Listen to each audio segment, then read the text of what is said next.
Blessed are those who find wisdom, those who gain understanding, for she is more profitable than silver and yields better returns than gold. She is more precious than rubies. Nothing you desire can compare with her. Long life is in her right hand, and in her left hand are riches and honor.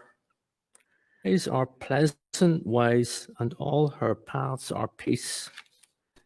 She is a tree of life to those who take hold of her. Those who hold her fast will be blessed. By wisdom, the Lord laid the earth's foundations. By understanding, he set the heavens in place. By his knowledge, the watery depths were divided, and the clouds let drop the dew. My son, do not let wisdom and understanding out of your sight. Preserve sound judgment and discretion. They will be life for you, an ornament to grace your neck. Then you will go on your way in safety, and your foot will not stumble. When you lie down, you will not be afraid. When you lie down, your sleep will be sweet. Have no fear of sudden disaster or of the ruin that overtakes the wicked. For the Lord will be at your side and will keep your foot from being snared. Do not withhold good from those to whom it is due when it is in your power to act. Do not plot harm against your neighbor. Come back tomorrow and I'll give it to you when you already have it with you. Do not plot harm against your neighbor who lives trustfully near you. Do not accuse anyone for no reason when they have done you no harm.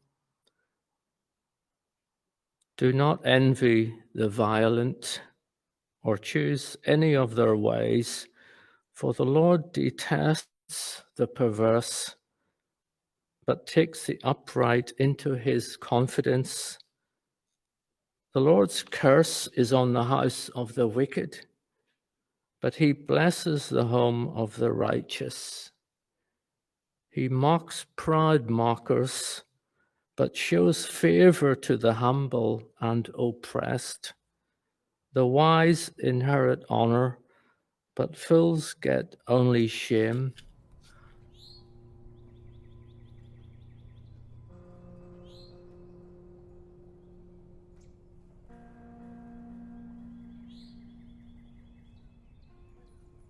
So have you ever longed for something? I mean, just absolutely desired and sought out, and with all of the energy that you had, you thought, if I could just get this, wow, would I be happy? If I could just get this. So there's stages of life of this, where this changes based on your stage of life. So I'll share my early one. So when I was, a teenager, the first this was a girlfriend, okay? I must have a girlfriend, I thought. I need this. It's so important. And everybody else seems to be having a significant other, and I don't. And so I wonder who I can contrive to get into a relationship with me, right? And this is what I thought about all the time. And it was going to be so great if I could have that. And then I got it. And you have this kind of this sensation of, yeah, this is great, but actually there's this sense of, is this it? Really? It's a bit of a hollow victory. It doesn't satisfy permanently. It's on to the next thing after that. And so for us today, we can think about that first car, the career, the house, the spouse, the family, the children, the success, the wealth, whatever it is, there's always another it. And if you get that it, it's guaranteed not to satisfy permanently as well. It never truly lasts. It doesn't ultimately satisfy. And I'm not saying that those things are bad, by the way. They could even be really good things. And yet, the value of them is not, oh, now I am content and happy. Now I am supremely joyful. It's like, well, what's next? Now, as we turn back to the book of Proverbs, God says that there is something that is going to ultimately satisfy you. And I hope that you hunger for that this morning.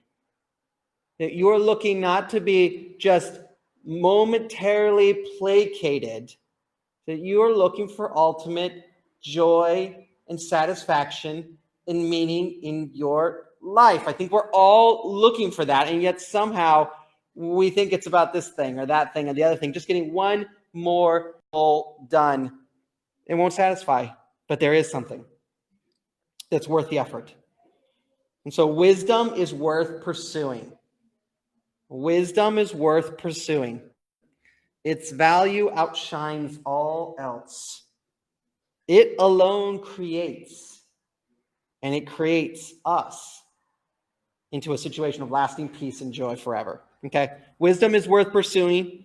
Its value outshines all else. It alone can create and create us into lives of lasting peace and joy.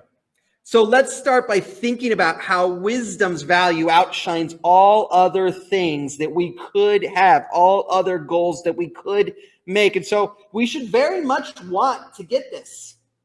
Verse 13.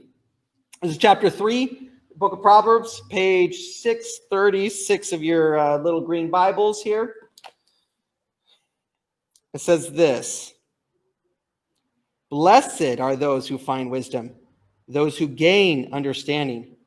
For she is more profitable than silver and yields better return than gold. She is more precious than rubies. Nothing you desire can compare with her. Long life is in her right hand, and her left hand are riches and honor. Her ways are pleasant ways. All her paths are peace.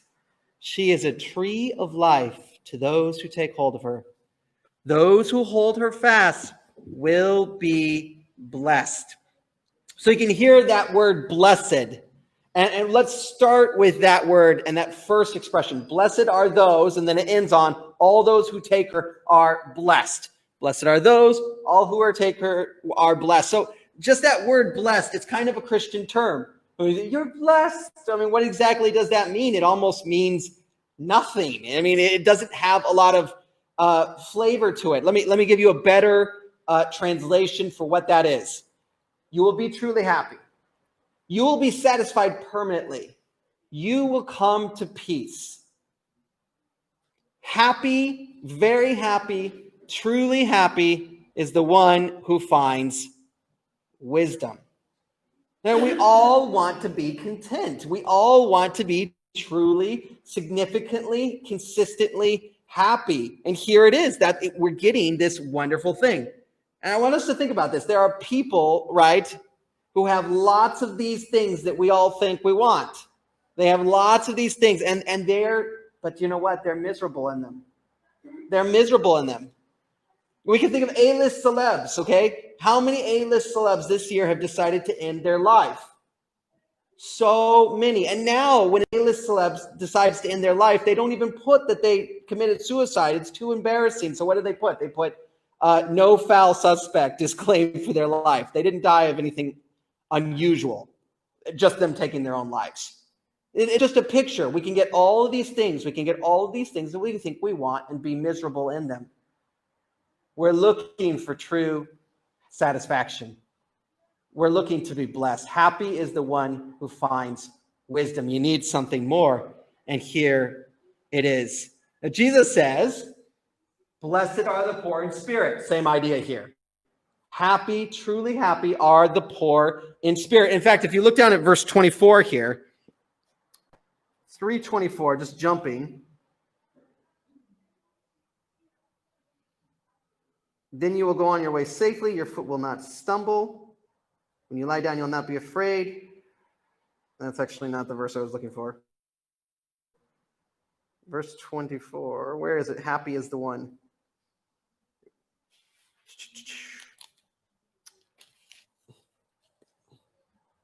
Yes, right. Verse 33, he blesses the home of the righteous.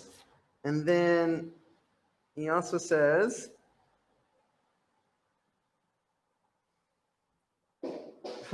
well, it does say almost exactly that. It says, blessed are the poor in spirit, the humbled, and they are happy. I'll look at that. We'll talk about that when I get there. But it's in this very passage. Jesus is actually echoing what we find here in Proverbs chapter 3.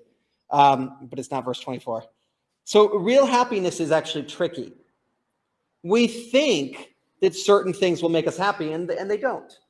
We think that this will make us content, and they don't. And yet, on the other side, wisdom, which we think will fill us up with joy, which we don't think it'll fill up us with joy. It does, actually.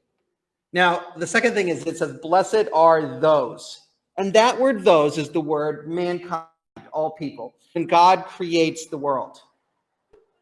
When God creates the world, he makes man in his own image, mankind in his own image. It's that same word. And so this word is used when God wants to remind us of all he intended us to be when he created us. And so what he's saying is that part of our purpose is to become wisdom-filled people. We were created for that. And so you might feel weird about the idea of becoming wise. Why should that happen? But what God is saying is actually that goes to the core of who you are. That is your identity. That's what you are made to become wise. So the Father says, look for and search for wisdom. But you notice that wisdom is actually kind of looking for us. He's saying, look, it's right here. Take it, right? It's not as if wisdom is somewhere far away. He's saying, here's the wisdom. Don't shun it. Receive it in. And so I don't know if you've ever shared the gospel with somebody and their response is can't be bothered, won't be bothered. You know, they have the regular old excuse. See, that is like telling wisdom, clear off, I'm not interested.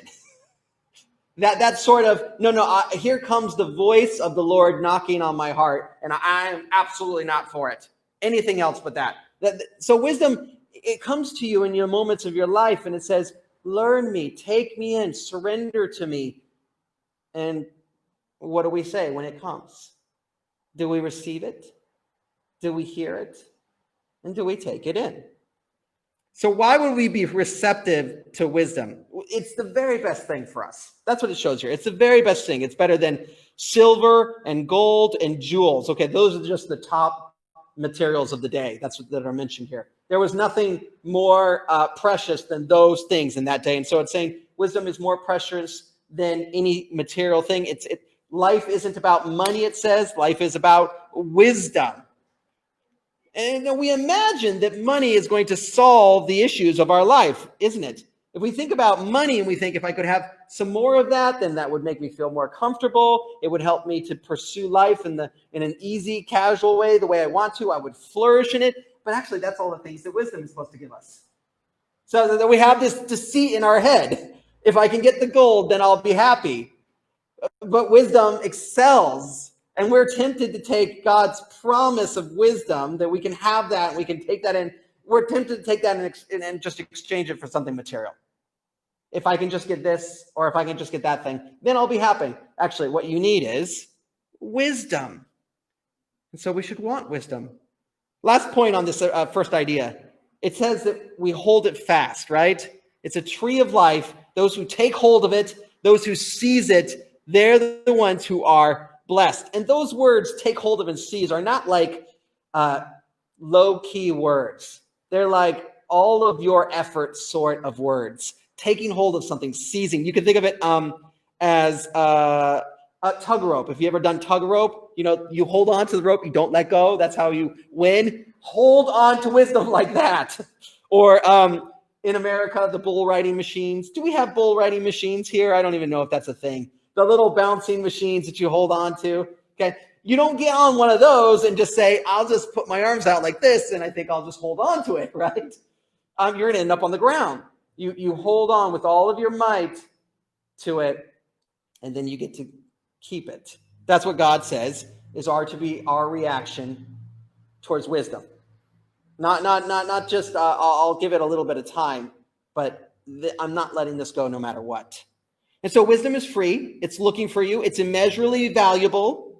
And the proper response is to search for it and to long for it and to desire it, because it's our life and because it will bring happiness, and it's immeasurably more valuable. So that's reason one, we should pursue wisdom. Its value outshines. Second reason, wisdom powerfully creates. Wisdom uniquely and powerfully creates. And we see this in verse 19 and 20.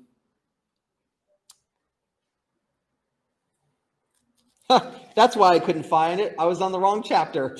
I was like, why can't I find it in verse 24? Wrong chapter. Yes. No, it's not there. Anyway, so going back, verse 19 and 20 here. By wisdom, the Lord has laid the earth's foundation. By understanding, he set the heavens in place. By his knowledge, the watery depths were divided, and the clouds let drop their dew. So what it says here is that wisdom is so incredible that even God uses wisdom. Wisdom is so incredible that even God needs to use it. Now, that's kind of a strange idea. Is it the idea that God doesn't have wisdom and therefore he has to go and grab some wisdom? Otherwise, he's not going to be able to create the universe? Is that what's being said? No, that's not what's being said, right? Rather, this is a special part of God's character that is part of himself, that is what is necessary to create this universe. It's the power that is creating this universe. Well, what is it exactly? Well, we know from the New Testament that the wisdom that created this universe is Jesus Christ. If you think about the New Testament, all things came into being by Jesus. He holds all things together. The Word became God. In the beginning was God, and the Word was with God, and the Word was God. And so what God is doing is he's extending the gift of himself to you. That's what wisdom is. The character and power of God given into your hands so that you might live. It's very, very personal. And look how powerful wisdom is. Look how powerful wisdom is. Have you been amazed at creation? I want you to think about how this universe begins. I don't know if you guys know anything about cosmology, the origin of this universe, but there was a moment we can look in our little satellites. We can look in our little telescopes and we can see the beginning of the creation of the world, and everything came from nothing. There was a moment where there was nothing in the universe, and then there was an explosion, but it wasn't like a random explosion. It was a precise explosion of energy and matter, and the laws of nature were formed. There was a time when there was no time. There was a time when there was nothing in our universe. It all exploded perfectly, and if you change any of the parameters, nothing exists. You change gravity, you change it just slightly, nothing exists. It's absolutely perfect. This is how God created the world, and that's wisdom. The power that creates the universe, that's what we're being offered in wisdom. Creates the universe from nothing. Now, that's interesting too. Everything that we've done in this world, we've done with matter, the stuff that we've already been given.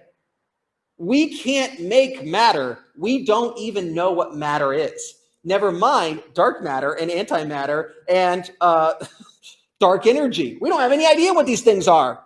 In reality, we know they must exist. We don't know how to make them. We don't know what they are. We don't understand any of it. God is the only one who can create out of nothing. And that's amazing. And think about this. The last thing it says here is that it lets the dew drop. You know, God causes the dew to drop on the earth, which doesn't sound like a big ask, you know. That's when you go outside and it's a little bit wet, right? Well, that doesn't sound like God did too much. But actually, think about this.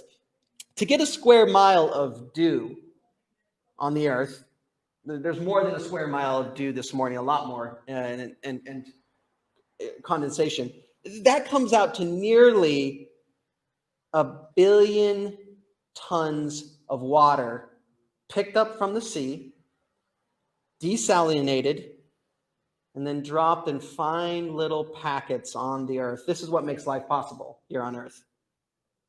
And God does it all the time. It's an amazing, amazing system. In order to do that, water has to become what water isn't. Okay, it has to go from the solid to being in the air, and then it has to be dropped, and it's this amazing process. The idea is wisdom is amazing. It creates from nothing. It's powerful, and you should want that. Who wouldn't want that kind of power in their life? We should pursue wisdom. Its value outshines all others. It powerfully creates, and then lastly, it will powerfully create afresh in our lives peace, and it will lead us into life. Okay, and so we see this in verse 21. My son, do not let wisdom and understanding out of your sight. Preserve sound judgment and discretion. They will be life for you, an ornament of grace, an ornament to grace your neck. Then you will go on your way in safety. Your foot will not stumble. When you lie down, you'll not be afraid. When you lie down, your sleep will be sweet. Have no fear of sudden disaster or the ruin that overtakes the wicked. For the Lord will be at your side. He will keep your foot from being snared. Don't withhold good from those to whom it's due when it's in your power to act. Don't say to your neighbor, come back tomorrow and I'll give it to you, when you already have it with you. Don't plot harm against your neighbor who lives trustfully near you. Don't accuse anyone for no reason when they've done you no harm. Don't envy the violent or choose any of their ways. For the Lord detests the perverse, but he takes the upright into his confidence. The Lord curses on the house of the wicked, but he blesses the home of the righteous. He mocks proud mockers, but shows favor to the humble. There it is. Shows favor to the humble, shows grace to the humble, and he blesses the righteous, is what I was talking about earlier. The wise inherit honor, but fools get only shame. Fools get only shame. So here we have something that's very similar to what we've seen before with the fatherly urging of the son or the daughter to go and to take wisdom with them. But particularly, there's a focus on peace. So the one who is truly blessed comes to peace. That's what they come to, a place where there's no longer anything to be afraid of. And so here we have walking pleasant paths, sleeping sweetly. Have you had nights where you cannot sleep? You're so worried about life, or perhaps you've been stuck in a sin and you sit there unable to go to bed. As you give your life more and more to the Lord, to Christ, and to wisdom, he gives you courage and boldness. He gives you the assurance that he is with you. Have you met people who are bold, right? Here's their thinking. If I live or if I die, whatever I do tomorrow, whatever I don't do, if the story continues or I go to heaven and there's a different story, whatever the case, I'm doing the right thing, which is letting myself live for the Lord, and I'm not afraid of anything. And that is an incredible boldness that can take over our lives when we buy it, when we believe it. What do you need to do with the rest of your life? Let me tell you, just one thing. Take the wisdom of Christ and then live in it. Take the love of Christ and then live in it. You don't have to continue living on and on and on and do this and that and do the other thing. You don't have to accomplish this or that or the other thing. Just let God give you the priority. Let him take you and then rest in it. Now, listen, you can stay and do something significant that God gives you to do. That's great if he so wills. But really, it's all okay. And so they have this confidence, the smooth paths, the pleasant way, the knowing that they are not going to enter into judgment. And there, look at that. It says that there's a sure judgment for the wicked, and they're sitting there. They can't enjoy life. They can't enjoy life because they know that, listen, this is going to be over. And also, I think when it's over, then I get to talk to God about what I did here. I'm not looking forward to that. And I wouldn't be looking forward to that either if I was in that case. That's where a lot of your friends are, saying there is no God, and yet they think I will stand before him and it's not going to be good. And they're frightened, and they should be. And you can give them the way out. The certain destruction of the wicked, right? They can't truly enjoy life. Now look, wisdom creates in us that confidence. You cannot buy that confidence. You cannot buy it with money. If you have more money, it doesn't give you that confidence. It comes from Christ, surrendering to him and then being his and walking in the way of wisdom. And then the next thing it does is it transforms your interactions with those around you. God says to love others, love your neighbor. And so we have a bunch of don'ts here, right? Don't fail to help if somebody needs help. That's the first one. Don't fail to do good if you can do it. It doesn't, it says to whom it's due as if they've earned you doing good. Only help those to whom it's due. That's not what it's saying. It's actually saying if you ever have a chance to do some good for somebody and they need it, do it. That's what it says. Wow, that changes things, doesn't it? And then the next one, it talks about money. Don't withhold money if it's in your power to give. Again, we might think of that as in like, I loan them money, right? But actually, the idea here is anyone that needs help, if you can help them, okay? Don't say I don't have it, come back tomorrow and I'll see if I have something for you. Don't do that, help them. It's drastically different than just saying you have your space and I have mine and I promise to not treat you bad or enter your space. Which is how we deal with people, yeah? We say, listen, I'll treat you nice, and what that means is I'll do nothing to harm you. Well, that's okay. Don't do anything to harm. That's the next thing it says. Don't harm your neighbor. But we can do better than that. We can actually love them. We can go out, and if we can do good for somebody, we will. That's actually the defining mark of a Christian. The defining thing that people say when they see what Christians are, and they have that good example, not the bad ones, they say they didn't have to do that, and they did. And it talks about love for neighbor. That's what's going on there. And then don't pick a fight with your neighbors just to pick a fight. And then don't envy the wicked. Envying the wicked is really what we do. Okay, so when I talk about like the famous people that have the money and have all those things, and we say, I want to have the money, I want to have all those things, I wish I was in their shoes. Okay, that's called envying the wicked. Because a lot of them don't know God, and they don't care about God. And the way that they got to the place that they're at is through doing things that we would find not good. Don't envy that. Their destruction is coming. God detests that. I've just gotten my license finally. I've driven forever in America, but here it's kind of a reverse of the way, so I'm scared. But we finally, we're getting a vehicle probably. And so Facebook knows this. And so it's been putting up videos of accidents really, because they think I'll watch this. Don't do this. Here's an accident, right? So it puts this in my feeds.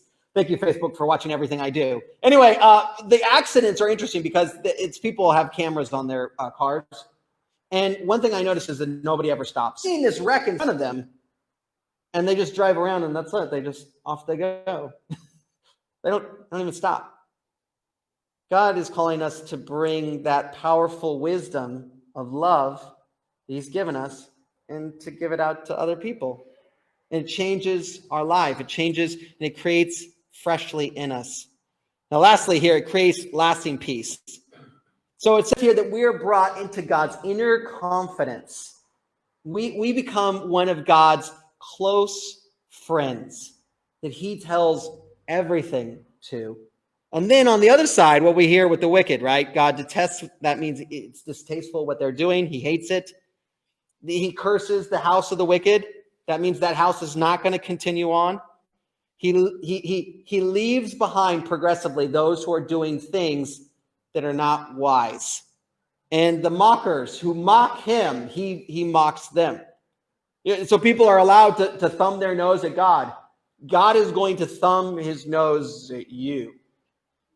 And that's terrifying. So we have these two paths. We talked about this last week. These two paths, these divergent paths. Either A, you're getting closer to God. You're surrendering to him. You're repenting of your sin. You're letting the true wisdom come into your life, Jesus Christ, and you're growing in grace. Or B, you don't care about any of that and you don't realize, but you're actually just kind of moving far away from God. You're just kind of drifting away. And at the end of that, there's like darkness. You don't want to go that way.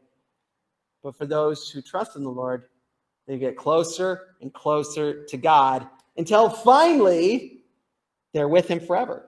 It's a great ending. Wisdom is worth pursuing. Its value outshines all else. It alone creates, and it creates in us lasting peace. What's the takeaway for us this morning? I was thinking about this lesson. We accidentally, last week I did the next chapter that we were in. And this week we went back. And this chapter is much better for what we have to go through, okay? So we're about to go into lockdown. And in a lot of senses, this lockdown, which we have no choice about, in some ways it would be good as a redo for us. We've had a lockdown, right? Remember how that first lockdown went and how it kind of started okay, and then it just kind of by the end of it. By the end of it, I wasn't reading my Bible. I wasn't near God. I wasn't thinking about him. I was thinking like, I just want this to be over with. How obnoxious, and I'm a little fed up with God. Part 2. What will you take into lockdown this time? Will Christ come with you? Will you grow in Christ? Will you choose wisdom? Will you have hope and joy? It's here for you to take. And so, can I encourage you to not drop off the radar, to not stop having community with the body of Christ, even though it's difficult, to not get fed up with God, but to learn that he is the pearl of great price, to walk with Jesus. How wonderful it would be if you would, in isolation, walk with Jesus. Let wisdom take your heart, fill you with joy. It's a choice that we make. Will you make that choice? Be careful. Don't go and spend it on something else. You have that to give. Will you give it to the Lord?